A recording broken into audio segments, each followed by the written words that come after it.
In this video, the first minute I'll be discussing what my channel is about, what it means, what it does, what I do here, hopefully hook you onto the channel, and hopefully you like my content.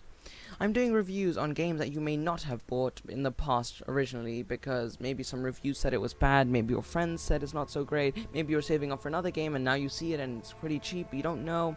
Maybe the game was bad or broken at launch. All these reasons are very valid for not buying it. I'm here to now clear any misconceptions about the game, to maybe give you a clearer vision on whether you should buy the game or not. Today I'll be talking about Mad Max. I'm only about 8 to 10 hours in. Over the course of this review I'd probably be even further in. So, now that that's all the way, shall we begin? Mad Max is a beautiful looking game. You may be scratching your head and saying, well, it's just a desert. But the realism and how it grasps the image of a desert and makes you immersed in the world of Mad Max is just amazing. And if you are a fan of the movies, that's even better, because now you can play as the infamous Max. Now, before I get into the actual game, let's discuss about the port, which is part of the game, but, you know, it's amazing. Hands down one of the best ports of all time. With my mid-end PC, I can play at high and some settings on very high. I have anti-aliasing times 16 on an R9 380 and keep a consistent 60. That is insane. With such beautiful visuals and such a well-optimized game, this is hands down one of the best PC ports of the year. Hell, one of the best PC ports ever. Arkham Knight, eat your heart out. It's very strange because I understand that both the games were made by different companies, however they were both published by Warner Bros. I'm surprised Warner Bros. Allowed Arkham Knight to go out after they saw how brilliant Mad Max can be. Despite running a different engine, I still should have expected more from Warner Bros. Now I know better. Now let's move on to characters. Now in the most recent movie, we had very interesting characters that were all very different from each other. This game has that sometimes. Now 10 hours in, I've only found 3 interesting characters. Max, Chum, and the guy that gives you upgrades, whose name I can't remember to save my life. But that's really reaching, because he's not even a main character, doesn't have very many lines, and he's really more of a use than a character. I like the Max from the movies. He showed, he didn't tell. His actions were bolder than his words. But here he does a lot of cool things as well, don't get me wrong, but he talks a lot. This is probably due to actually wanting to get their money's worth from paying someone to voice act, but the point still stands. Next we have a weird mutilated man thing. Meet Chum. He speaks to you as you would not expect. Start ablaze by godly plug ignite. Revolution about revolution rejoice. Please, don't kill Chum Bucket. Please. Hey. Why shouldn't I? Because I know you. Yeah, I spied you in the long lookers. They left you for the blowflies, and they snatched your ride. And now you'll be looking to snatch it back. That's what the prophecy says. You're the driver.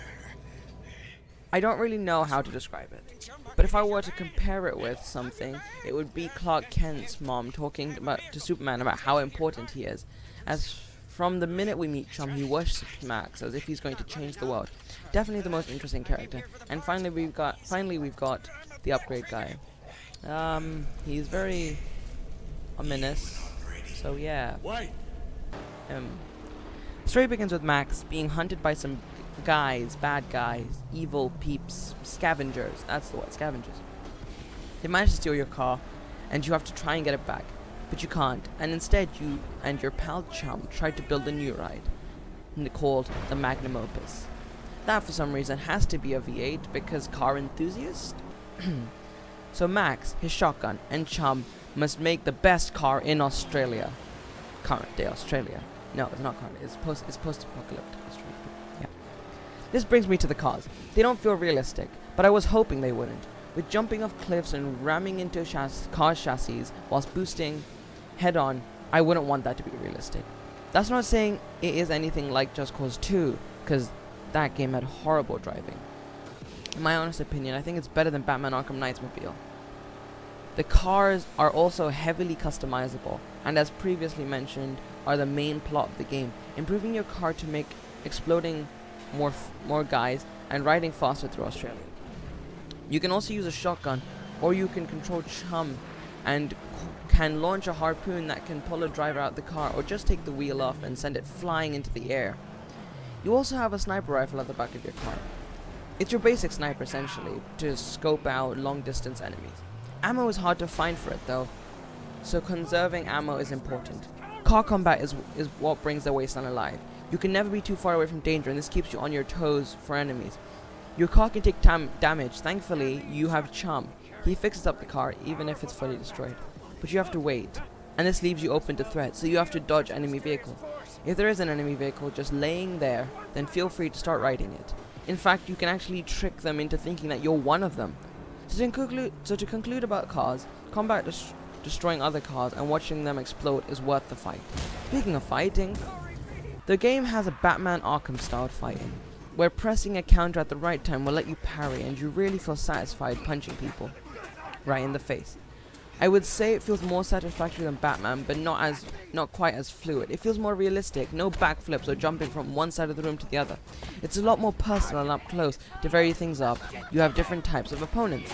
You have the man with knife, the man that grabs you and you have to break free, and your normal average Joe. He swings and kicks and you just have to counter. There are also things known as perfect parries, where the camera zooms in as you do the equivalent of a heavy attack with a light button.